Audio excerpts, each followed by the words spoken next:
as I use the word failure to their leaders. You, sir, are the failure, not the men and women who are on that front line. But if there's a lack of a winning strategy, they're in harm's way. Their leaders have failed them. And that's what's happening. We have political leadership. You don't have a strategy. You don't have a long-term plan to actually win this war. Win the war. The men and women are going to be able to do it, but they need to have leadership. When will you show leadership? Why don't you show some leadership and stand up to your fellow Democrats who won't fund the troops? That exchange was only seconds long. But those seconds exposed the central conflict of the entire hearing. Because this was never simply about one senator accusing a defense secretary of failure. It was about something much bigger. Who is responsible when American troops are sent into danger without a strategy that can clearly explain how the conflict ends? Who answers when billions of taxpayer dollars are requested while the original objectives remain unresolved?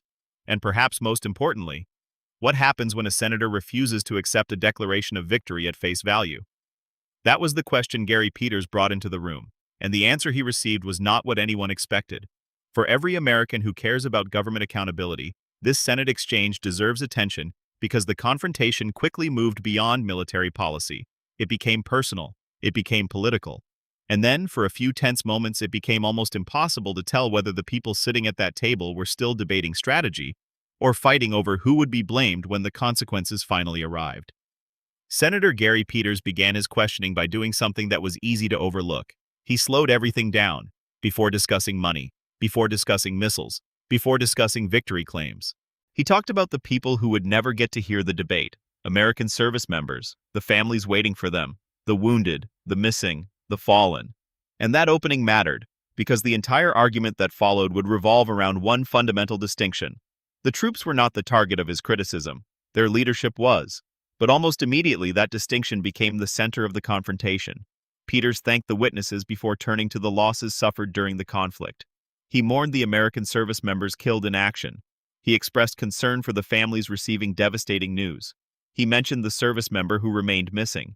And he acknowledged those who had been injured. It was a solemn beginning. Then the tone changed.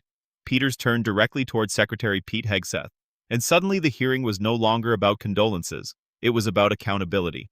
Peters said that throughout the conflict with Iran, he had repeatedly raised concerns about what he described as the administration's lack of a winning strategy. Not a lack of courage, not a lack of sacrifice, not a lack of ability among American troops, a lack of strategy. That distinction would become extremely important, because Peters made clear that he believed the United States possessed the strongest military force in the world.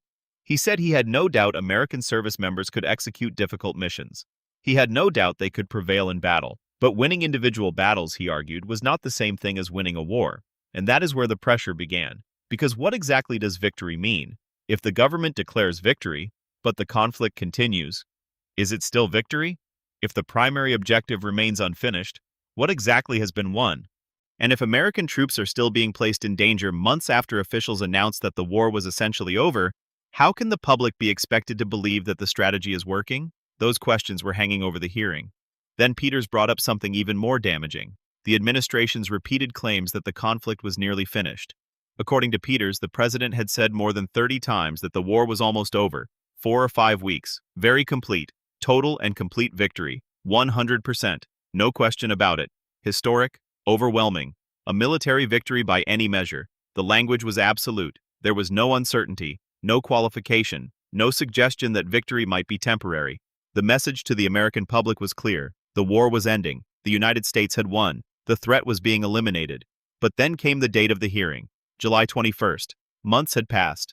American troops were still in danger. American service members were still dying. And families were still preparing to receive the remains of loved ones. That contradiction became Peters' central argument. Because the question was no longer whether the military had accomplished something. Of course it had. The question was whether the political leadership had accurately described the state of the conflict. Those are two very different questions, and that distinction would become explosive. Peters then turned to the money. Nearly $70 billion in additional funding. $70 billion. That number alone changes the temperature of a congressional hearing. Because when an administration asks for billions more, the obvious question is simple. What exactly are taxpayers buying? What is the strategy? What is the objective? What is the timeline? What does success look like? And how will the American people know when the mission is actually complete? Peters argued that those questions had not been adequately answered. He described the request as approaching a blank check, And that phrase immediately raised the stakes. Because a blank check does not simply mean spending money, it means spending money without knowing exactly where the process ends. And Peters wanted to know where the end was. He wanted a strategy, not another slogan, not another declaration, not another political attack, a strategy. So he asked the question directly: how is the current strategy different from what had already been attempted? That should have been the moment for a detailed military answer, a discussion of objectives, a discussion of intelligence, a discussion of battlefield conditions, a discussion of timelines. Instead, the confrontation took another direction. Peters pointed to the stated objective involving nuclear material. He argued that the material still existed. If that was the primary objective, then the question was obvious. Had it been eliminated? Had it been secured? Had it been verified? If not, then how could the war already be described as won? Then Peters moved to missiles. The administration had repeatedly emphasized the destruction of Iranian missile capabilities, but Peters argued that missiles had continued striking targets and that some appeared more lethal, more maneuverable, and more capable than before. Again, the question was straightforward. If the objective was to eliminate the threat, why did the threat appear to remain? And then Peters brought up the Strait of Hormuz, a waterway with enormous implications for global energy markets. It had been opened before the war, prices had been lower. Then the conflict happened, the strait remained closed, and the consequences did not remain confined to a map. Energy prices affect transportation, transportation affects food, food affects household budgets affect families. That is how military strategy eventually reaches an ordinary American kitchen table. A conflict thousands of miles away can become a higher bill at the gas station, a higher grocery bill, a higher transportation cost. And Peters wanted to know what the strategy was for resolving that problem. Then he brought the issue back to the most painful subject of all. American service members were still dying. That was not theoretical. It was not political. It was not a talking point. It was human. And that was when Secretary Hegseth pushed back. Hard. He rejected Peters' characterization of the military effort as a failure. He called that characterization reckless. He called it irresponsible. And then he invoked the sacrifice of American troops. He argued that calling the operation a failure smeared the sacrifices of the men and women serving in the conflict.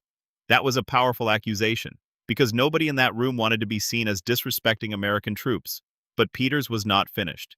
And this is where the confrontation became unforgettable. Because Peters drew the line, he did not accept the premise that criticizing leadership meant criticizing soldiers. In fact, he argued the opposite.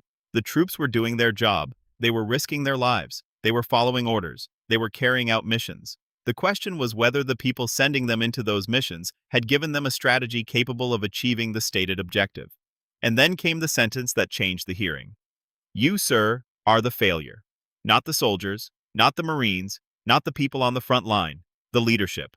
That distinction was the entire argument. And once Peters made it, there was no easy way back. Because now the question was no longer simply whether the war was successful. The question became, who deserves the blame if it isn't? That is an uncomfortable question.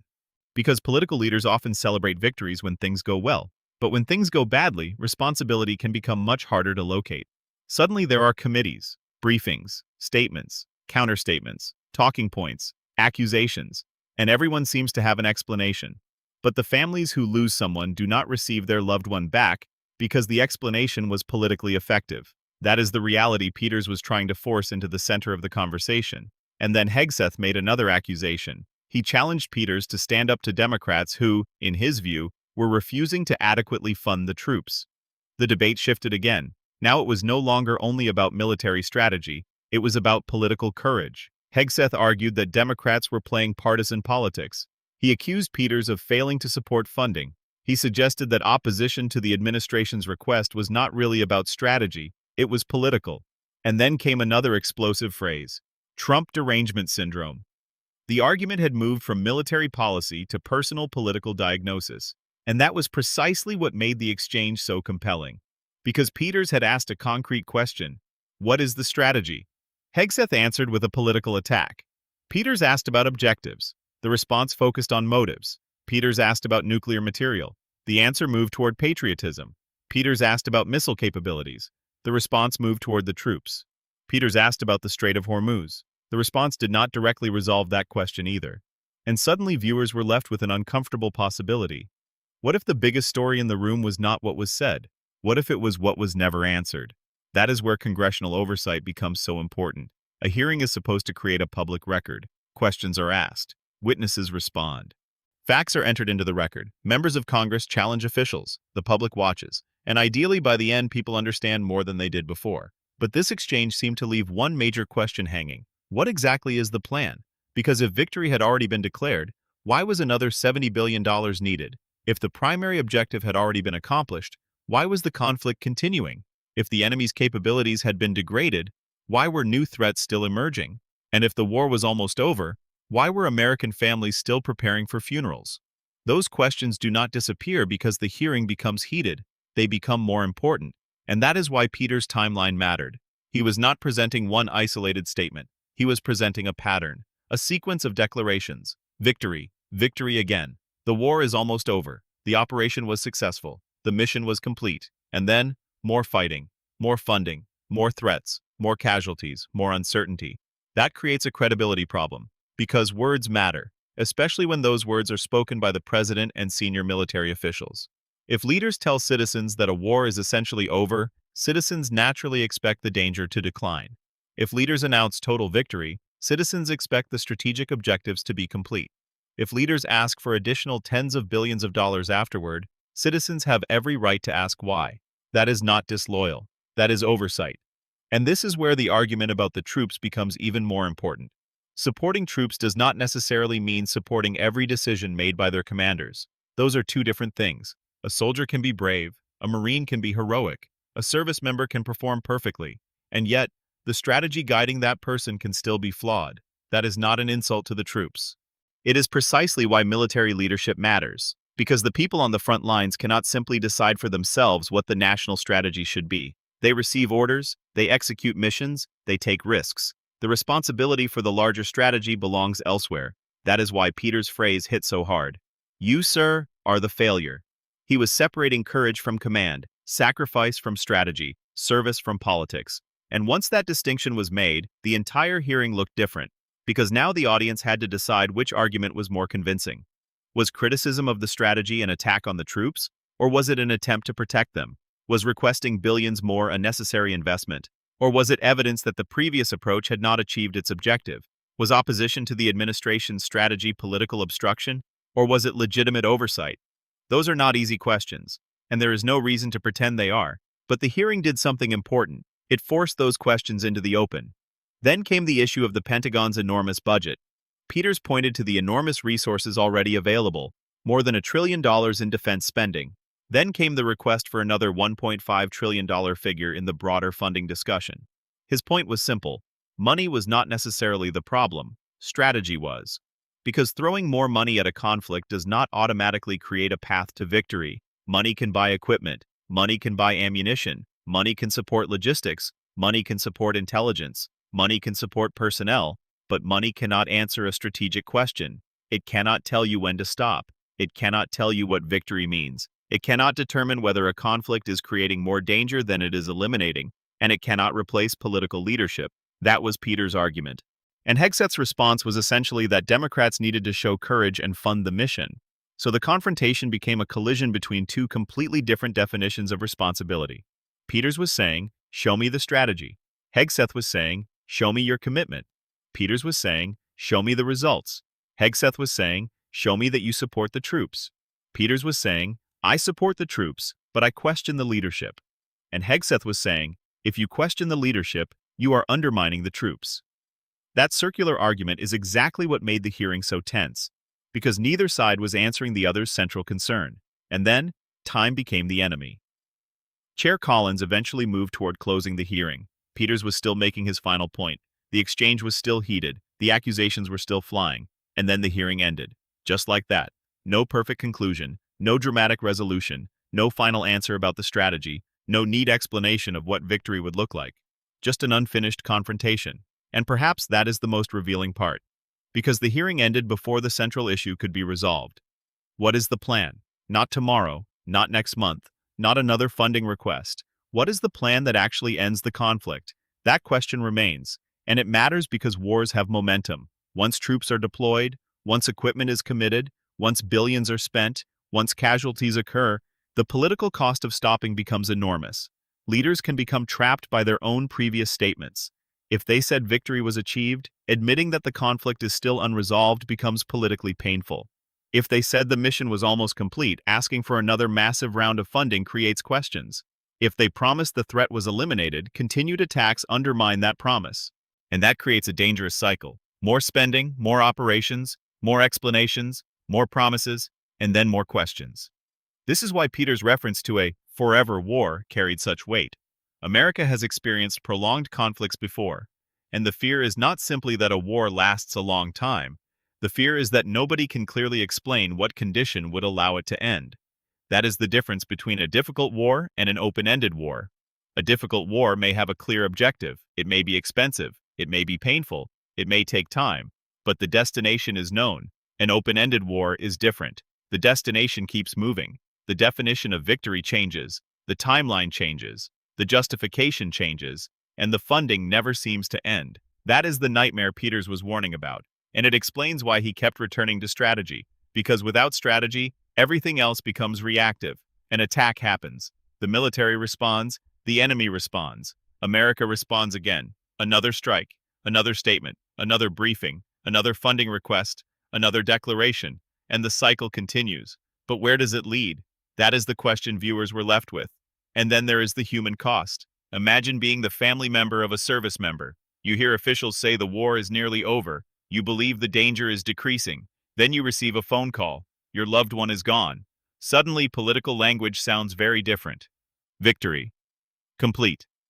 Overwhelming. Almost over. Those words mean something different when a family is preparing for a funeral. That is why the opening of Peter's statement mattered so much. He began with the fallen. Not the politicians, not the money, not the headlines, the people. Because behind every defense budget is a human being. Behind every military operation is a family. Behind every casualty number is someone whose absence will be permanent. That reality should make every strategic decision more serious, and it should make accountability more important. But accountability becomes difficult when every criticism is treated as disloyalty. That is another major lesson from the confrontation. Patriotism and accountability are not opposites. A person can support the military and still demand answers from the people commanding it. A person can respect soldiers and still question whether their mission is strategically sound. A person can believe Iran should never obtain a nuclear weapon and still ask whether the chosen method of preventing that outcome is working. Those ideas can coexist. In fact, they have to. Because if every strategic criticism is automatically labeled anti-military, then military leaders become almost impossible to question. And that is exactly why congressional oversight exists. Not to humiliate witnesses, not to create viral clips, not to produce partisan entertainment, but to force powerful institutions to explain what they are doing with public money and public lives. That responsibility becomes even more important during war. Because the consequences of getting it wrong are enormous. A bad policy can cost money. A bad military strategy can cost lives. And that is why the phrase, "You, sir, are the failure," resonated so strongly. It was not really about one insult, it was about where responsibility belongs. If a soldier fails to execute an order, that soldier may face consequences. But what happens when the order itself is based on a flawed strategy? Who answers then? If a mission fails because the objective was unrealistic, who takes responsibility? If a war continues because leaders failed to plan for the aftermath, who answers? If victory is declared before the threat is actually gone, who explains that? Those questions cannot be answered by telling the public to simply trust the troops. The troops deserve trust. Leadership deserves scrutiny. That is the distinction. And the hearing made that distinction impossible to ignore. Then consider the $70 billion request again. $70 billion is not an abstract number. It represents resources that could otherwise be allocated elsewhere. It represents weapons, personnel, operations, logistics, maintenance, intelligence, infrastructure. Every dollar has a purpose, and every major funding request deserves an explanation, especially when the conflict's stated objective is still disputed, especially when the administration has repeatedly declared success, especially when casualties continue. That does not automatically mean the funding is unjustified, but it absolutely means the public deserves to know why it is necessary. What changed? What failed? What is different now? What will this money accomplish that previous funding did not? What measurable outcome will tell Congress that the strategy is succeeding?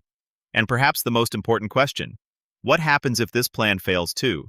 Because a responsible strategy must account for failure. It must have alternatives. It must have contingencies. It must have an exit. Otherwise, every failure becomes an excuse for more resources, and that is how wars become endless.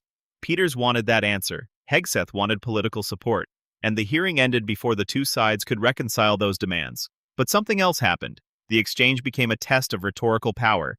Hegseth appealed to the sacrifice of the troops. Peters appealed to accountability.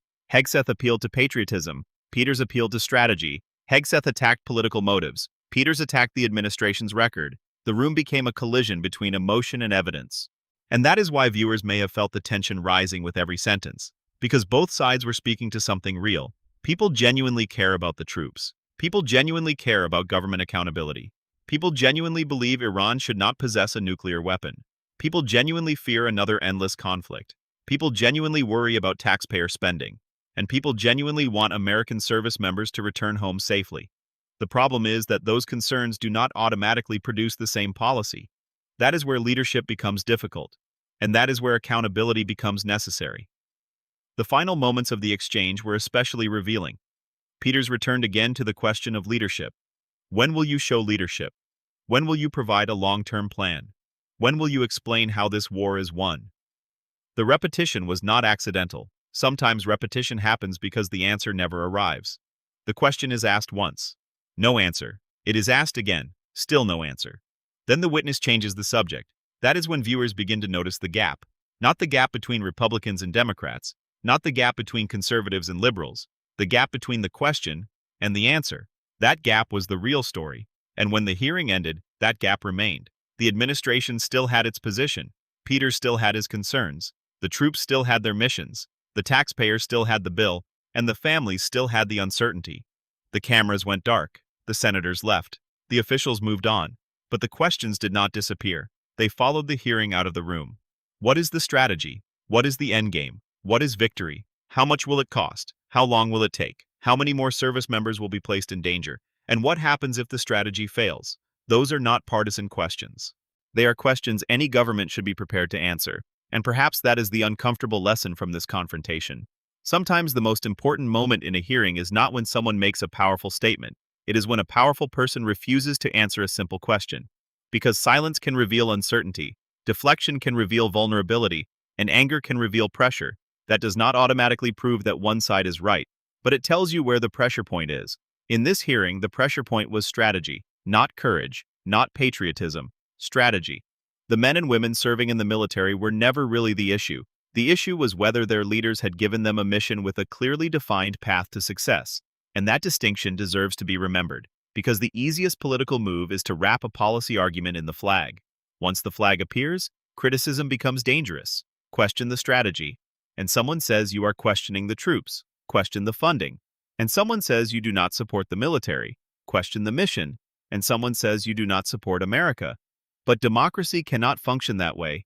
Oversight cannot function that way. A republic cannot function that way. The people who send Americans into danger must be questioned, especially when the consequences are measured in lives, and especially when the financial consequences reach tens of billions of dollars. That is not weakness. That is responsibility. The bigger question now is whether this confrontation changes anything. Will Congress receive a clearer strategy? Will the administration provide measurable objectives? Will the public receive a timeline? Will the government explain what victory actually means? Or will the cycle continue? Another statement, another funding request, another declaration, another accusation, another hearing, another round, until the next crisis arrives. That is what makes this moment bigger than one viral exchange, because the argument did not end when the microphones were turned off. The argument continues every time the government asks taxpayers for more money. It continues every time a service member is sent into danger. It continues every time officials announce progress. And it continues every time the public asks whether those announcements match reality. That is the true test of leadership, not whether a leader can deliver a powerful speech, not whether a leader can attack an opponent, not whether a leader can invoke patriotism, but whether a leader can explain the mission clearly enough that the people carrying it out understand where it ends, and whether the public can see the evidence that the strategy is working. That is what Peters was demanding, and that is what Hegseth never fully answered in the exchange. The final words hanging over the hearing were not really about Democrats. They were not really about Republicans. They were not even about one senator. They were about responsibility. Who decides? Who plans? Who explains? Who pays? Who takes the blame? And when the consequences become permanent, who answers the families? That is the question that remains. Because soldiers can follow orders, politicians can make speeches, officials can announce victories, Congress can approve money, but none of that changes reality. A war is not won because someone says it is won. A threat is not eliminated because a press conference declares it eliminated. And leadership is not proven by demanding obedience. Leadership is proven by having a strategy that survives scrutiny. That is why this Senate confrontation matters. Because for a few tense minutes, the political language fell away. The accusation was direct, the response was angry, the questions were uncomfortable, and the central issue remained impossible to escape. Are the people leading this conflict actually leading it? Or are they simply defending the decisions already made? There is a difference, a massive difference, and history has a way of exposing that difference. Today, a declaration of victory may dominate the headlines. Tomorrow, the consequences of that declaration may become the story. Today, another $1 billion may appear to be just another line in a massive defense budget. Tomorrow, taxpayers may ask where it went. Today, a military operation may be described as overwhelming. Tomorrow, the public may ask why the enemy still has capabilities. And today, politicians may argue about who supports the troops. But the troops themselves do not get to leave the battlefield because politicians are arguing. They remain there. They carry the equipment. They follow the orders. They accept the risk. That is why leadership matters so much. And that is why Peter's distinction was so important. The failure, in his argument, was not the person carrying the weapon. It was the person deciding where that weapon should be used and why. The failure was not the service member. It was the absence of a winning strategy. The failure was not courage. It was leadership. And whether viewers agree with Peters or Hegseth, that distinction deserves serious consideration. Because the cost of getting strategy wrong is not measured only in political points. It is measured in lives, money, time, security, and trust. Trust may be the most important one. Because once citizens stop believing official declarations, every future statement becomes harder to accept. If leaders say the war is over, people ask whether it really is.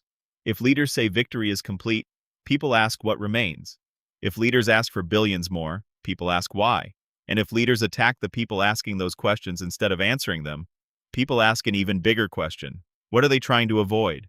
That question may be unfair, it may be politically motivated, it may have different answers, but it is exactly the kind of question that emerges when transparency breaks down, and that is why the hearing deserves attention. Not because one senator delivered a memorable line, not because one cabinet official became angry, but because the exchange revealed how quickly a policy disagreement can become a battle over credibility. One side says, trust the mission. The other says, prove the mission. One side says, support the troops. The other says, protect the troops by demanding better leadership. One side says, fund the effort. The other says, show us why more money will produce a different result. And somewhere in the middle are the American people, watching, paying, waiting, and wondering. What happens next? Will the strategy finally be explained? Will the administration answer the unresolved questions? Will Congress demand measurable results? Will the conflict actually move toward an end? Or will another declaration of victory arrive before the war is truly over? That is the open question. And perhaps the most unsettling possibility is that the next chapter will determine whether this hearing becomes a footnote or a warning. Because if the conflict continues, the words spoken here will look different in hindsight. If the war ends quickly, critics may be forced to reconsider. If it expands, Peter's warnings will receive new attention. If the funding produces the promised results, Hegseth's argument will gain strength. If it does not, the demand for accountability will become even louder. That is how history works. The argument is made first. The consequences come later, and only then does everyone discover who was right. For now, however, one fact remains. A senator asked for a winning strategy. The defense secretary defended the mission. The senator asked about unresolved objectives. The secretary defended the troops. The senator asked about funding. The secretary attacked Democratic opposition. The senator asked when leadership would be shown. And then the hearing ended. No neat conclusion, no satisfying answer, just a room full of unanswered questions. And perhaps that is exactly why the exchange continues to resonate. Because ordinary Americans understand something very simple. If you are spending your money, you want to know where it is going. If you are risking your life, you want to know why. And if your government says the mission is nearly over, you expect that statement to mean something. Anything less creates doubt. And doubt becomes dangerous when the stakes are war. So now the question moves beyond that Senate room. It moves to the American public. What does accountability look like when the government is fighting a war? How much evidence should citizens demand before accepting a declaration of victory? How much money is too much? How long is too long? And how many times can leaders say, almost over before the phrase stops meaning anything? Those questions deserve answers, not insults, not accusations, not partisan slogans, answers. Because the people paying for these decisions deserve them. The families affected by them deserve them. And most importantly, the men and women asked to carry them out deserve them. That is what was really at stake in that room. Not a soundbite, not a political feud, not a viral clip, a question of leadership, a question of strategy, a question of accountability, and ultimately, a question of whether the people in charge are willing to answer for the decisions they make. Because when the cameras are gone, when the speeches are forgotten, when the political arguments fade, the consequences remain. And those consequences are carried by real people. So when Peter said, "You, sir, are the failure," he was not saying the troops had failed, he was saying the opposite. The troops deserve better. Better planning, better leadership, better answers. And if that distinction is correct, then the most important sentence of the entire hearing may not have been the accusation. It may have been the question that came immediately before it. When will you show leadership? That question is still hanging there, and until someone provides a clear answer, the debate is not over.